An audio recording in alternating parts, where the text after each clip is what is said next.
Olá, boa tarde, amigos telespectadores da TV Cultura Litoral. Começa agora uma nova edição do Opinião Litoral, que recebe nesta terça-feira, 26 de novembro, o comentarista do programa, o advogado Roberto Mohamed Amin Júnior. Roberto, boa tarde, obrigado pela presença. Boa tarde, Chico.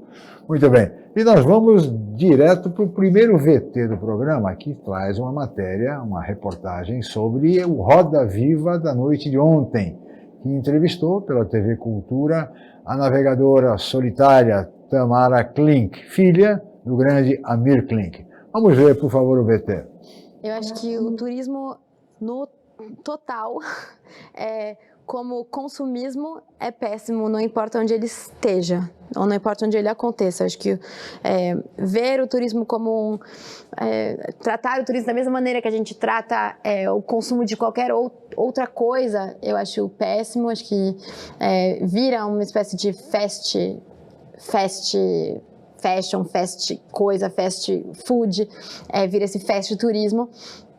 Eu acho que ele empobrece tanto os lugares quanto as pessoas, porque a gente vai para um lugar, em pouco tempo a gente quer bater as figurinhas, a gente quer fazer o checklist dos lugares turísticos, a gente quer tirar as fotos para o Instagram para as outras pessoas verem. Eu não vejo em que medida isso pode tornar a gente uma pessoa melhor, ou mais interessante, ou em que medida a gente aprende. Para mim, o turismo, e eu sou turista também, né, porque eu vou para lugares de onde eu não vim,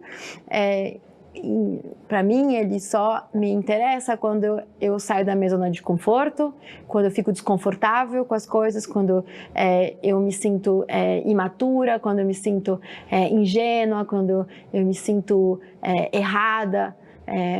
Quando eu saio do meu eixo, onde eu tenho sempre razão sobre as coisas e estou confortável. Acho que tem que ser desconfortável para ser... A natureza tem o tempo dela. Para servir. Muito bem, aí está a entrevista da Tamara Klink falando sobre turismo, uma visão diferente, interessante, né? Chamado fast turismo, enfim. Ou seja, ela faz algumas considerações críticas às pessoas que vão para exatamente se divertir, enfim. Eu acho que é o seguinte, às vezes eu fico espantado que na história do Roda Viva, né, um programa que já recebeu, as pessoas que já recebeu, deve estar faltando gente, ou então o horário está ruim para gravar, porque... embora seja aqui na emissora, é o programa mais relevante do jornalismo brasileiro, eu acho que às vezes falta convidado. A menina colocou uma posição, você vê que não tem muito, nem articulada ela é, mas é bem aquela coisa da filhinha de papai que acha que tem razão em tudo, que vota na esquerda, que nem uma certa candidata a vice-presidente do Haddad, que acabou de sair do PCdoB, que estudou no colégio mais caro de Porto Alegre, mas ela era comunista.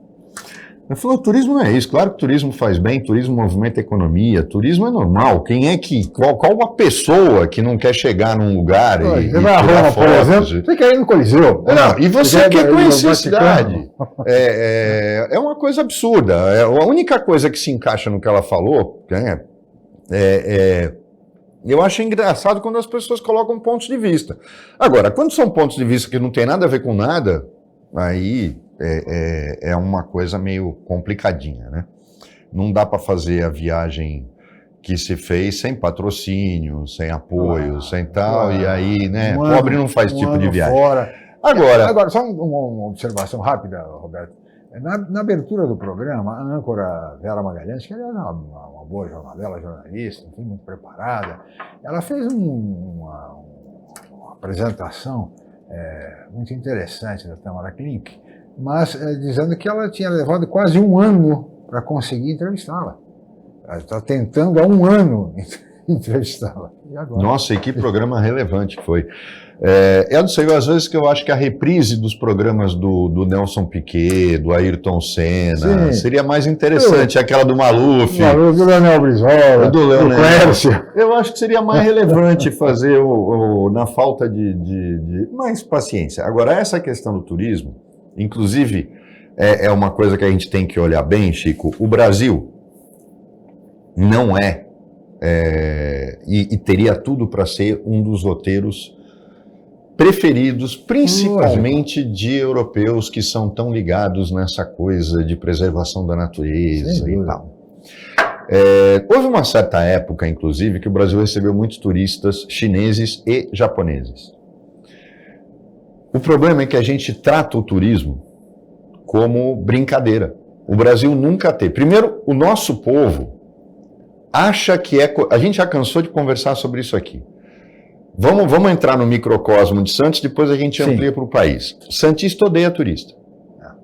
Para o santista, que acha que a gente vive do porto, a gente não vive do turismo, sim, o santista acha que turista incomoda, complica o trânsito, trava a estrada, consome água, lota a praia e não gosta dele. E não faz questão nenhuma de tratar bem. As outras cidades do nosso entorno, que fazem parte da Baixada Santista, já têm uma outra visão. Elas sim, dependem do turismo, entendem, claro, mesmo Guarujá, que tem porto também, sim, entende que o turismo é importantíssimo, claro, e Guarujá passou um baque quando o turista começou a fugir de lá, por sim, causa do aumento da violência. E indo para o litoral, mais no sentido do litoral norte. Litoral norte. Então, e que também passou por um período em que começaram a haver assaltos demais, e aí aumentaram, finalmente colocaram na cabeça que tinham que aumentar um contingente policial. Porque o litoral norte tem uma característica muito complicada, né, o Chico? Ele é uma linguiça. São Sebastião é um município que é uma linguiça. Não é como Bertioga, que pegou um pedaço de Santos, né, da área continental de Santos. São Sebastião está encostada na Serra do Mar e ele tem aquela linguiça até chegar lá. É óbvio que a movimentação de policiais é complicada. Então, finalmente, o governo do estado entendeu que tinha que ter, no mínimo, uma equipe, uma viatura em cada uma das praias de São Sebastião, porque senão não ia uma viatura só indo de uma a outra, pegando um trânsito congestionado e não conseguindo chegar. Mas a visão de turismo ainda é muito pobre. Vamos olhar para o litoral sul. É a praia. Claro. Não tem mais nada além da praia. É aquele turismo inercial. É o turismo de baixa renda, é o turismo que não agrega valor muito à cidade. Eu brincava outro dia, o maior empregador de Itanhaém é o Satélite, que é um clube. Então a gente anota que são cidades que têm um planejamento, infelizmente, talvez políticos pequenos demais, que não conseguem enxergar além. Já no nosso caso aqui, Guarujá, Praia Grande e São Vicente, são cidades que não oferecem nada além da praia. A única que tem uma estrutura para receber é Santos. Agora, em todas essas cidades, você já viu o grau de seriedade na escolha do secretário de turismo? Né? Em Santos é para diminuir pensão do irmão, quer dizer, é uma coisa que não tem sentido, não tem lógica. Né? Você tem que ter um secretário de turismo que seja da área. Santos já teve. Santos já teve um birô que auxiliava o secretário nisso, e aí depois foi para o espaço. No Brasil, o Ministério do Turismo é o primeiro a ser leiloado, e normalmente para partidos que não têm tanta importância. Você veja que a própria Embratur hoje está na mão do PSOL, com o Freixo. Marcelo Freixo. Mas o que o Freixo tem a ver com turismo e o que o PSOL tem de política para o turismo? Sim. Nada. É que quer ter um ministério, aí deixa ele tocar sozinho. E o que ele acrescenta? O que se planeja para turismo? Nada, Chico, nada. A gente olha... mas até hoje a questão dos cassinos, por exemplo, até hoje não está resolvida. Mas é uma das coisas mais cretinas e hipócritas que a gente já viu, Chico. Pensa bem. Lógico. Querem tributar, o próprio Supremo está analisando, e quando você fala vou tributar desta forma ou vou controlar desta forma, você está dizendo então pode. Ora, se eu posso ter um cassino no meu celular, por que eu não posso ter um cassino físico que proporciona emprego, é auditável, é fiscalizado, claro, gera, inclusive, cultura, porque tem shows, claro, a nossa história mostrou isso. Sem dúvida. Não dá para entender, e mais uma Chico. coisa, Roberto, tem muita gente que sai do Brasil para, por exemplo, ir para Punta del Este jogar nos cassinos do Uruguai, por exemplo. Chico, no Uruguai, tanto Imagina. em Montevidéu quanto em Ponta do Este, os cassinos são maravilhosos, Pois é. normalmente dentro de hotéis. Sim, Quer dizer, você vê que o turismo já é claro, a tônica do negócio. evidente. E aí o Brasil está discutindo tributação para o jogo do Tigrinho, tributação das bets, quando na verdade devia estar falando o seguinte: quer saber de uma coisa? Vocês querem isso aí? Então nós vamos legalizar, só que de agora em diante vai ter que ser assim, assim, assim. Cassino não pode ser no celular, tem que gerar emprego, tem que pagar Lógico, imposto claro, e tem que gerar atividade cultural, atividade turística. sem dúvida. E aí você começa a fazer isso. O jogo do bicho acaba com a corrupção, Chico. Legaliza, e é privado, não é da Caixa Econômica Federal. O jogo do bicho você tem que ter. Aí coloca lá, você tem que ter um capital tal, pagar tanto de outorga, registrar os coletores de apostas, e aí você pode trabalhar legalmente. Porque aí o cara que estiver ilegalmente, aí ele é preso, constitui Lógico. crime e não Mas contravenção. isso é tão evidente, é tão óbvio, você não vê ações concretas no sentido de que isso se resolva definitivamente. Mas, Chico, a gente vai ter chance de falar eu noto o seguinte, você já reparou agora, por exemplo, nessa discussão do 6x1? Sim, As pessoas defendem sem ler o projeto de lei. O projeto de lei não é para 5x2. 5x2 é a bandeira mais histórica da CUT, que é 40 horas semanais. 40 horas semanais. Não, o projeto da deputada Azena do Rio de Janeiro é 36 horas. 36 horas. Ou seja, vai ser 4x3. 4x3. Num país que precisa produzir, num país que precisa sair do buraco. Claro. Eu não consigo entender, os caras agora falam de escravidão o tempo todo, você precisa ver a quantidade de gente ignorante cuspindo fogo no YouTube e tal, no site do programa, falando de escravidão, você então não sabe isso. O meu escritório funciona em 5x2, Chico, é 40 horas semanais, para mim não muda nada. Sábado e domingo. Agora, com 36 eu quero saber o que eu vou fazer, né? Sexta vai ser meio período. Roberto, vou pedir sua licença, nós vamos para um rápido intervalo, mas voltaremos em seguida com a Opinião Litoral.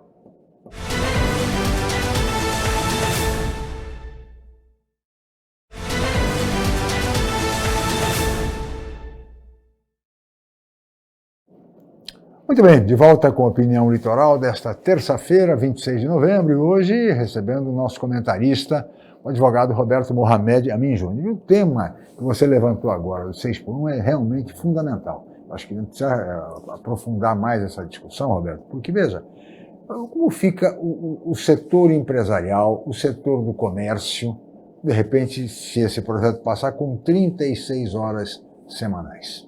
Então, eu estava comentando da reação das pessoas, Chico, mas é uma coisa muito curiosa. Quase um monte de gente falando de escravidão.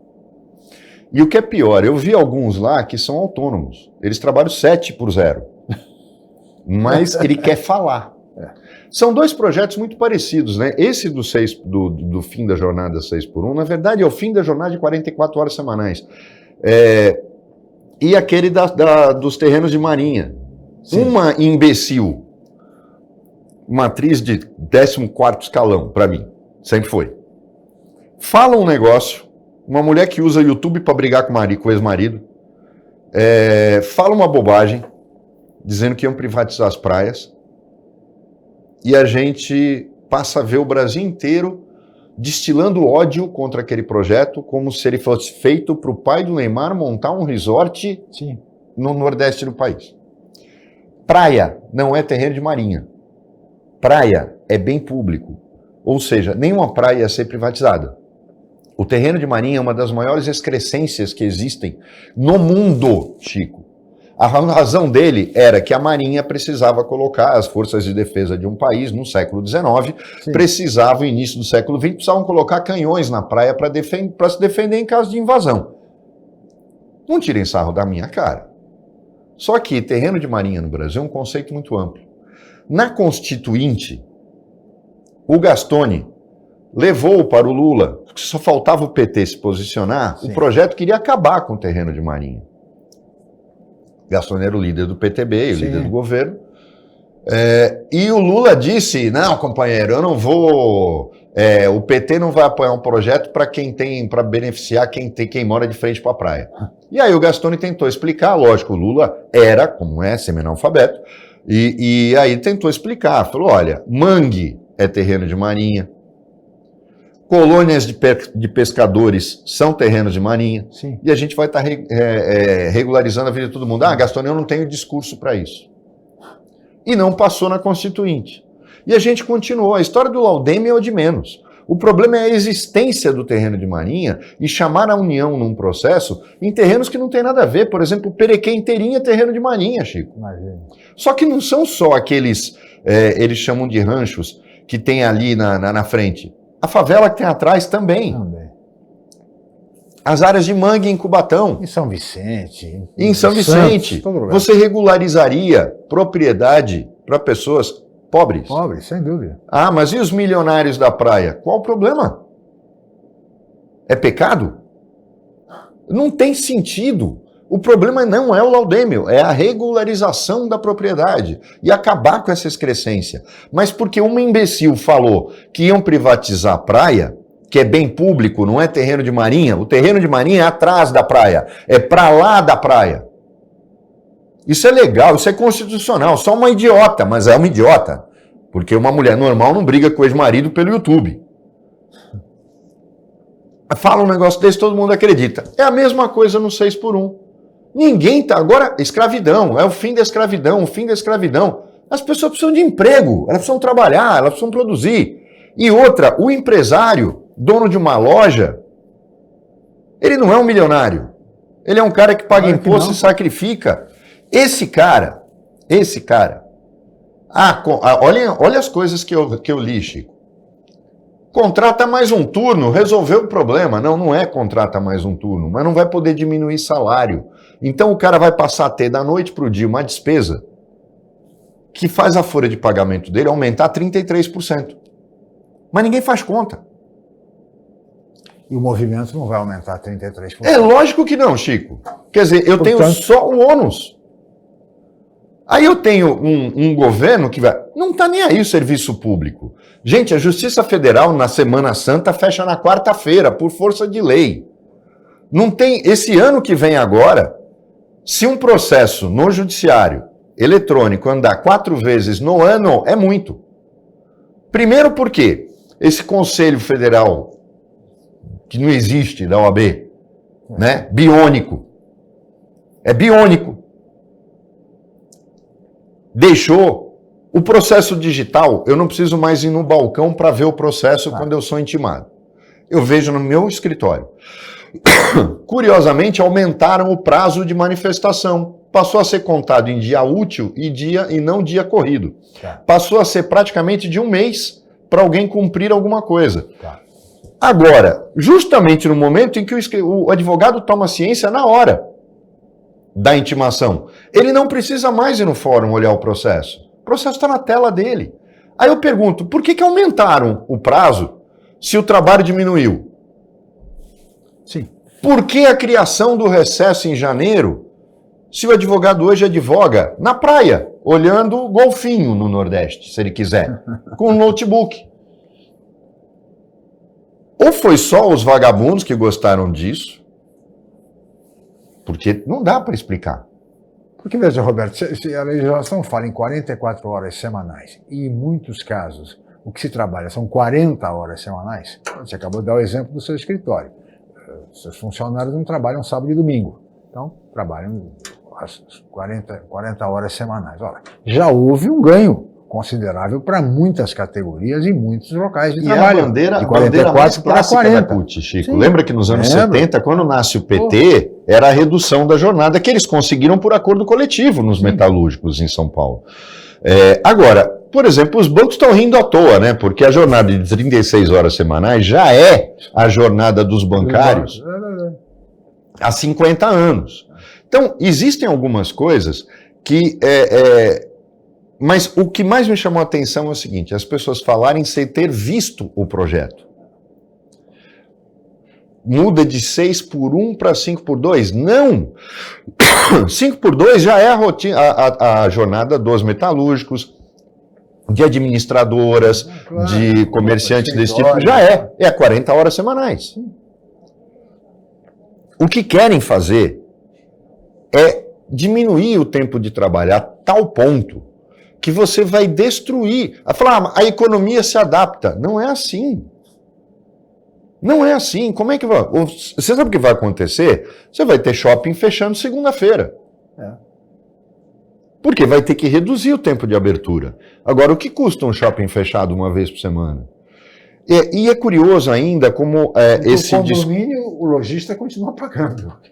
Não tem jeito. Mas, Chico, tem uma curiosidade. Quando todo mundo passou a eleição municipal, essa Erika Hilton ela foi brilhante numa coisa. Ela tinha uma turma atrás dela fazendo a venda disso para o consumidor, Sim. que é o público de internet, que foi brilhante, porque distorceu tudo e começou a colar essa pecha de quem é contra é a favor da escravidão. E todo mundo está indo que nem boiada cega em relação a isso. Isso é que é o mais grave. Quando você aponta que... E outra, o que tem de cara especialista em política internacional e conhecimentos gerais é uma coisa absurda. Não, porque no primeiro mundo já se faz isso. Aonde, cara pálida? Japonês trabalha mais que você. Americano trabalha mais que você. E aí você vê um monte de gente que vai para os Estados Unidos, Sim. que está defendendo isso, mas vai para os Estados Unidos e aceita trabalhar 7 dias por semana. Porque é ilegal, não tem proteção legal nenhuma. E vai continuar. É por isso que o Trump não vai mandar embora 250 mil imigrantes ilegais, porque ele quebra a economia americana. O problema todo, tá? Lógico, eu tenho certeza que vão haver emendas a esse projeto, porque está muito difícil que ele não seja aprovado, por conta, Chico, dessa medo dos congressistas pela violência dessa campanha que está se fazendo. Mas pelo menos restabelecer a questão das 40 horas semanais, copiando o acordo coletivo dos metalúrgicos. Era simples. Fazendo essa adaptação, já tem um monte de gente que trabalha nessa jornada. Né? Para que as pessoas entendam como funciona, eu tenho 4 horas semanais sobrando, são 44. 5 dias por semana, 8 horas, 4 no sábado. Essas 4 eu posso compensar, distribuindo pelas 4 horas, pelos 5 dias da semana. Esbarro na questão das 8 horas diárias, mas eu posso diminuir o horário de almoço, mas de qualquer maneira vai ser hora extra, mas eu não ultrapasso a jornada. O que acontece hoje, e pode-se fazer banco de horas para no final do mês dar o total. Aliás, muita gente já faz. Já faz, exatamente. Isso está aprovado, autorizado por lei. O problema todo é que as pessoas não entendem que impacto econômico na iniciativa privada não tem jeito, você arrebenta a pessoa. Eu estava falando aqui, no serviço público, os caras já emendam todos os feriados. Os juízes têm 2 meses de férias por ano, mais o recesso. Facultativo, Roberto. De monte. De monte. Então, não é problema para eles. O problema, eles já trabalham numa jornada 3x4. Agora, na iniciativa privada, você está passando o ônus para um cara que já é sufocado por uma carga tributária absurda e que não tem apoio nenhum e não tem respaldo nenhum e compete com gente que trabalha 7x7. Por quê? Porque é o cara que é autônomo, é o cara que tem barraquinha na 25 de março, é o cara que tem barraquinha no Brás, que vende contrabando do Paraguai, o motorista de Uber, a costureira particular. Toda essa gente trabalha 7x7, porque eles querem botar comida em casa. Claro. Né? Então eu acho que esse projeto não faz nada por eles. Eu não vi a Erika Hilton, por exemplo, se ela estava tão preocupada, por que ela não propôs, por exemplo, um tratamento diferenciado, permanente, na questão da contribuição previdenciária do MEI? Porque você é obrigado a abrir mão, Chico, de poder contribuir com mais de salário mínimo, se você quiser alíquota diferenciada. Por que não acaba com isso? A gente não sabe. Mas por quê? Provavelmente esse projeto garantiu a reeleição. Muito bem, Roberto. Nós vamos para mais um rápido intervalo e voltaremos em seguida com a opinião.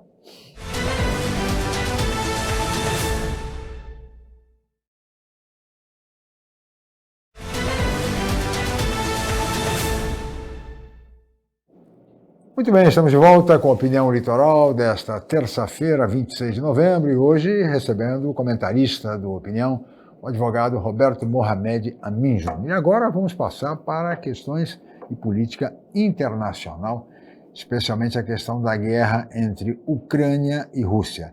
Será que a guerra está se aproximando do fim, Roberto? Vai completar agora 3 anos de conflito, um conflito trágico, terrível, mas parece que há indícios de uma possibilidade ainda remota, mas de um controle do fim da guerra e de momentos de paz. Como é que você está avaliando a situação hoje, Ucrânia, depois daquele episódio quando o Biden autorizou que a Ucrânia disparasse mísseis de longo alcance contra a Rússia? Eu tenho a sensação de que isso vai acontecer quando o Trump tomar posse. Vai ser o momento em que os Estados Unidos vão cortar ajuda para a Ucrânia, e a partir desse momento, porque a Europa não consegue manter a defesa. O Putin é aquele cachorro que late, quando o carro para, não sabe o que vai fazer com o pneu. Ele a ameaça nuclear ele faz o tempo todo, mas ele sabe que é loucura, porque joga o mundo num caminho sem volta. A ameaça de aniquilação mútua é algo que impediu a guerra nuclear e que vai sempre servir como motivo para que ela não ocorra, a não ser que a humanidade perca a cabeça. E não pensem vocês, e eu já ouvi isso, algumas ameaças desse tipo, Chico, de que o Trump é esse tipo de cara. O Trump não estava nem aí, ele levava os códigos dos mísseis nucleares americanos para o banheiro, deixava lá jogado. Ele nunca deu muita importância para tudo isso no primeiro mandato dele. E já falei, ele foi muito menos belicoso do que o Biden. Os presidentes democratas. Exato, todos. Os democratas adoram uma guerra. E os republicanos não, é curioso isso. E quando você tem por qualquer motivo, um ataque desse, uma resposta do Putin, o que o Putin fez? Usou os dele também. Sim. Mas sem ogivas nucleares, obviamente. Nem pensa em usar as armas táticas dele também. Isso é bravata, é óbvio. Mas o que me chama a atenção nisso tudo, Chico, é o desenho de como vai ficar a Europa Sim. com a posse do Trump. E aí eu sou obrigado a reconhecer que eu tenho um problema. A gente, num outro programa nessa semana, vai poder falar da questão da carne, da frase infeliz do CEO do Carrefour, enquanto o presidente da França estava aqui passeando no calçadão de Copacabana, do lado do prefeito fanfarrão Eduardo Paes e tal. A França é um tipo do país muito curioso. Vive do turismo, vive de uma indústria totalmente subsidiada. Só para vocês terem uma ideia, a indústria do vinho na França não paga nada de imposto. A indústria aeronáutica na França, que tem a Dassault como sua principal empresa, é a empresa mais cara e burocrática e bancada pelo Estado que já existiu. Por isso que a Embraer não consegue competir com ela nos jatos executivos. Mesmo assim, a Embraer é a terceira maior fabricante de aviões do mundo. Não é a Dassault. Por quê? A Dassault fabrica, por exemplo, o Rafale, em termos de aviões militares, que é o caça mais caro e uma porcaria. Ainda bem que no Brasil não deu certo a tática do Lula. O Lula queria o Rafale no final do seu segundo governo. Ainda bem que no governo Dilma optaram pelo Gripen. O Rafale não vendeu para ninguém. Só a França usa. E a gente vê o que é a França. A França engana, o francês engana as pessoas. O Brasil, no governo Fernando Henrique, comprou aquela porcaria do Fokker, que virou um porta-aviões em São Paulo, que nunca navegou. O bicho só deu problema. Quer dizer, gastamos uma fortuna. Francês engana a gente. E como vai ser nesses 5 submarinos Scorpene que estão fazendo aqui, até hoje não saiu do papel a fábrica. Francês, fazer negócio com francês é a coisa mais horrorosa do mundo. Eles foram libertados pelos americanos e odeiam os americanos. Eles odeiam quem fez com que a França existisse como país, voltasse a existir como país. Francês é assim. A Europa, hoje, na mão de França e Alemanha, da comunidade europeia, com a saída da Inglaterra, e o francês não se conforma que ele não lambe a bota do alemão, em nenhum. Né? Basta olhar o seguinte, alemão faz carro, francês tenta e nunca conseguiu. né? Ou você acha que Peugeot, Renault e Citroën é carro? Não, aquilo é uma tentativa de fazer carro. Quando você tem uma Europa cujos dois principais países, em termos militares, não se entendem e não suportam sozinhos a sua própria defesa, embora tenham indústria de defesa, porque a própria Alemanha também tem, mas você vê, a da França existe porque o Estado praticamente domina tudo. Desenvolveram um caça que só eles têm, porque ninguém quis comprar. A França e a Alemanha não vão bancar a OTAN. E o Trump já disse que ele fez isso no primeiro mandato dele. Ele ameaçou e ia tirar. E se ele tivesse ganho do Biden, ele ia ter tirado. Eu não tenho mais nada a ver com vocês aí na Europa. Eu estou caindo fora. Eu vou cuidar do meu país. Vocês é que têm que manter a sua própria defesa. Que é tudo que o Putin quer. Sim. Agora não pensem que o Putin quer invadir a Europa. Que isso não existe mais. A Guerra Fria acabou. O que o Putin quer, me deixem sossegado. Não vão colocar mísseis de curto alcance aqui no meu traseiro, que foi o que a Ucrânia quis, que eu não vou deixar. É simplesmente isso. Aí já tem os países escandinavos fazendo exercícios de guerra nuclear. Isso é tudo ilusão, isso é tudo para tentar movimentar a opinião pública e justificar gastos militares. Porque nenhuma indústria paga propina tão alta quanto a indústria militar, Chico. Pô, a verdade é essa. O Brasil comprou os Mirage lá no início da década de 70 por causa disso. Muita gente ficou rica naquele negócio. Não foi para mostrar independência. E era um avião, um caça que não se prestava ao serviço para o qual ele foi comprado, que era interceptação pura. Então vamos colocar bem claro que a hora que o Trump assume e fala, acabou, a torneira fechou, o Zelensky vai ter que aceitar ceder aquele corredor que os russos já tomaram e vai ficar quieto, faz a paz e leva. É por isso que ele disse, foi até entendido como uma bravata por parte do presidente Donald Trump, de que ele acabaria com essa guerra em um dia. Por isso, ele vai dizer, você aceita ceder esses territórios para ele, ou então eu vou deixar ele bater em você e não vou mais te defender. É isso que vai acontecer. Sem o dinheiro que está jorrando. Agora, é uma vergonha, Chico, que o Biden faça o que fez, faltando um mês e meio para acabar o mandato dele. No fim do governo. Ele tinha que estar tratando já, por exemplo, o que eu entendo, não aconteceu isso na transição entre o Bolsonaro e o Lula, óbvio, né? Mas se você lembrar, Davos tinha um representante brasileiro. Sim. E tinha o Lula como convidado. Então, isso é importante. Eu não entendi por que a COP, o encontro do G20, não convidou o Trump. Ou porque o Biden não teve a iniciativa de falar, você tem que ir comigo.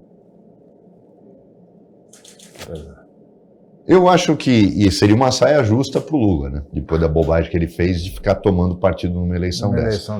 Mas eu acho que cabe, porque isso aconteceu no final do governo Bolsonaro. O governo Bolsonaro estava lá, mas a delegação também tinha uma delegação brasileira do presidente que assumiria a partir de janeiro. Sim. Eu acho que a vinda do Trump, ou até do seu vice, teria sido vantajosa para todo mundo. E o Biden, dando sinais de mal perdedor agora, porque fez um discurso muito bonito, até conversou com o Trump na Casa Branca, mas fazer o que ele fez no apagar das luzes do governo, quando o café está chegando frio, ele não devia ter feito isso. Para mim foi um ato não pensado que pode ter consequências graves, mas já está afastada pelo menos a Terceira Guerra Mundial, na minha opinião. Sem dúvida nenhuma, mas realmente foi uma atitude que poderia provocar um conflito de proporções inimagináveis com essa decisão da liberação de mísseis de longo alcance para a Ucrânia disparar contra a Rússia. Muito bem. Roberto, eu vou pedir a sua licença, nós vamos para mais um rápido intervalo, mas nós voltaremos em seguida com a Opinião Litoral. Até já.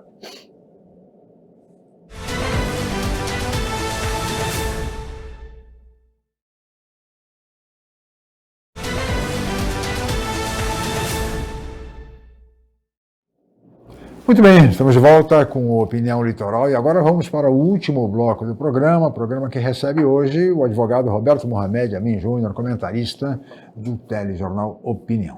Vamos ver agora um VT que trata da tensão no Oriente Médio.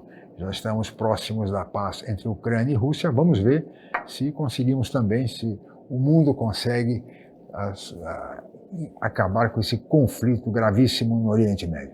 Vamos ver o VT, por favor.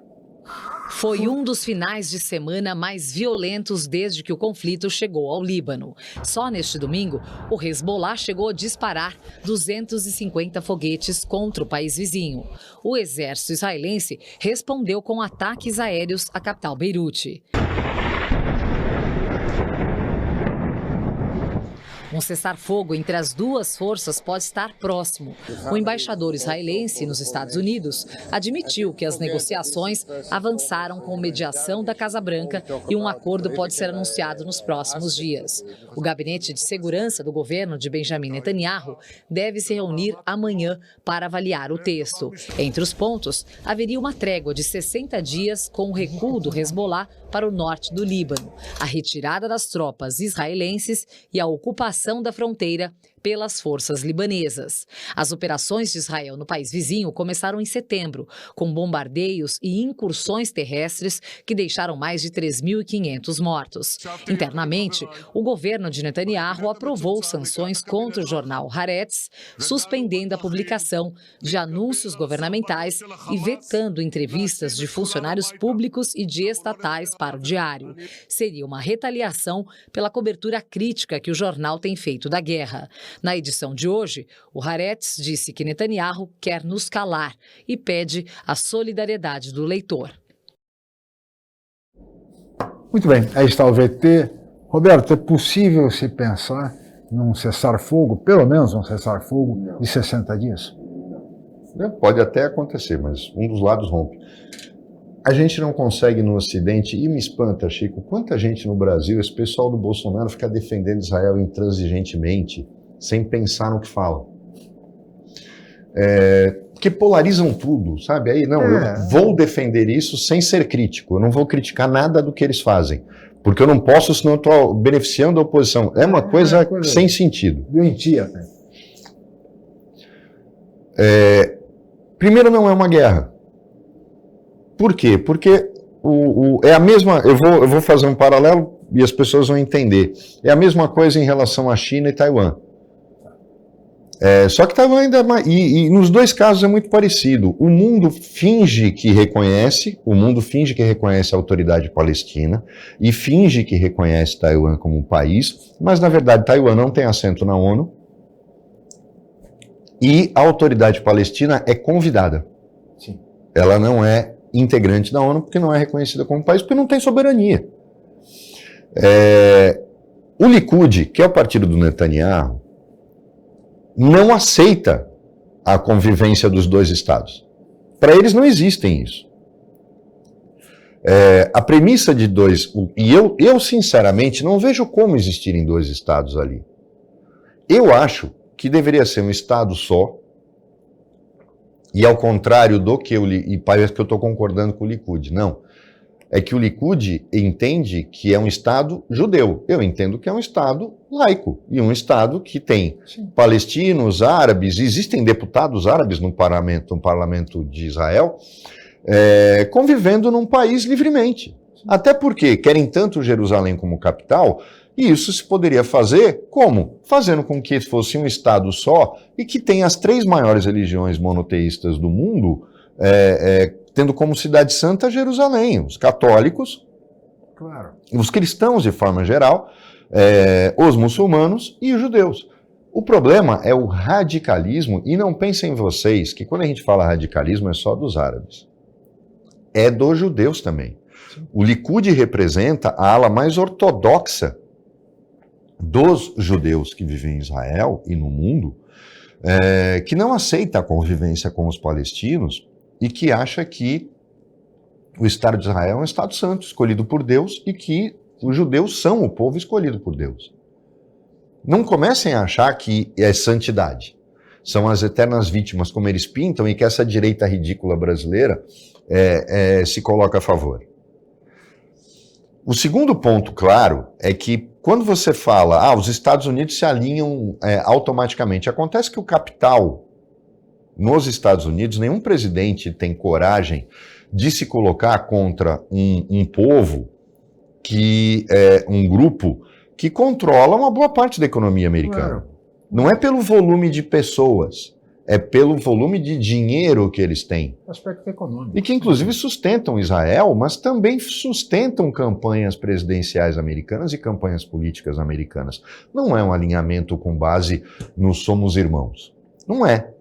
Até porque, quando você imagina um país cristão como os Estados Unidos, que chega a ponto de ser até quase que radical nisso, que coloca na própria moeda, nós acreditamos em Deus, esse país, os cristãos, e isso eu vi uma vez um diálogo de um judeu com um cristão, e o cristão, vocês mataram Jesus, e o judeu respondeu, mas ele era judeu. Então, esse tipo de convivência é óbvio que não vem de afinidades, vem do dinheiro. E quando você vê o grupos radicais, eu já disse aqui no programa que as pessoas não conseguem entender que quando você fala de árabes, você não está falando de um povo só. Primeiro que colocam até não árabes, como é o caso dos iranianos, eles não são árabes. Os iranianos apoiando os grupos radicais, tal, como se os árabes fossem um povo só. A Arábia Saudita talvez seja o país árabe e muçulmano, o maior país muçulmano do mundo, mas que é extremamente ocidentalizado, Chico. Claro. Como é Abu Dhabi, como são os Emirados Árabes. Mas a Arábia Saudita é extremamente ocidentalizada. Não é democrática, não confundo, mas eles não sabem o que é democracia, porque na sua história eles nunca foram. A história dos povos árabes não cabe democracia. Que negócio é esse de direito da maioria? Um país que surge de união de tribos não vai saber o que é democracia. Não existia democracia entre os índios. O cacique não era eleito. Então vamos colocar claro que esse nosso conceito e de querer impor a tudo não é muito diferente daquele dos jesuítas quando chegaram aqui e quiseram colonizar todo mundo e converter os índios. Não era culpa deles, era a mentalidade da época. Sim. Agora, eu já cansei de explicar aqui que o saudita, que é sunita, e é o maior país sunita daquela região, odeia os xiitas. São muçulmanos. É a mesma religião. Aí você fala, mas qual a diferença? É mais ou menos a Assembleia de Deus e Universal do Reino de Deus. São cristãos. Pensam igual? Não. O pastor Cláudio Duarte é igual ao Edir Macedo? Não. É a mesma coisa lá, só que lá vai o radicalismo de odiar até a morte. E talvez o ódio que o xiita tem do sunita, e todas essas correntes surgem na morte de Maomé, na guerra pelo poder, que se impõe entre os generais subordinados a eles. Não esqueça que Maomé não era um líder só religioso, era um líder religioso e militar, fundamentalista, e muito do que você vê no Alcorão era para controlar estes exércitos que eram heterogêneos. E foi extremamente poderoso. Mas quando ele morre, ele deixa um vácuo no poder. E aí você tem essa divisão do islamismo em correntes, não são as únicas. Mas as duas maiores são a sunita e a xiita. E o sunita, ele é extremamente... Ele não prega a morte dos ocidentais como inimigo, morte... Nada, o sunita ele é mais tranquilo. O sunita, inclusive, é aquele que a gente... Porque é a maioria dos imigrantes libaneses que vieram para cá, sírios, sauditas que vieram para o Brasil. E aí você fala, por que aqui judeus e árabes convivem? Porque a maioria que veio para cá era sunita. Está explicado. Os xiitas não aceitam, e eles odeiam os sunitas tanto quanto odeiam os judeus. Então você não vai poder imaginar e eu acho muito difícil, por exemplo, a Arábia Saudita. A Arábia Saudita, ela tem uma postura complicada. Ela não vai responder contra Israel por enquanto. Principalmente a hora que Israel atacar o Irã. É tudo o que a Arábia Saudita e o Iraque querem para derrubar os ayatolás. Mas a gente não pode ter dúvida de que Israel às vezes força a barra. E, por exemplo, na Palestina, ela está atuando dentro daquilo que ela considera direito de defesa dela contra um país que não existe. Agora, no caso do Líbano, é um país soberano. E atacar a infraestrutura libanesa está sendo um erro incalculável, a menos que esteja nos cálculos de Israel querer fazer com que todo mundo entre na guerra. Mas aí vai entrar contra ela, e aí a coisa complica. Sem dúvida nenhuma.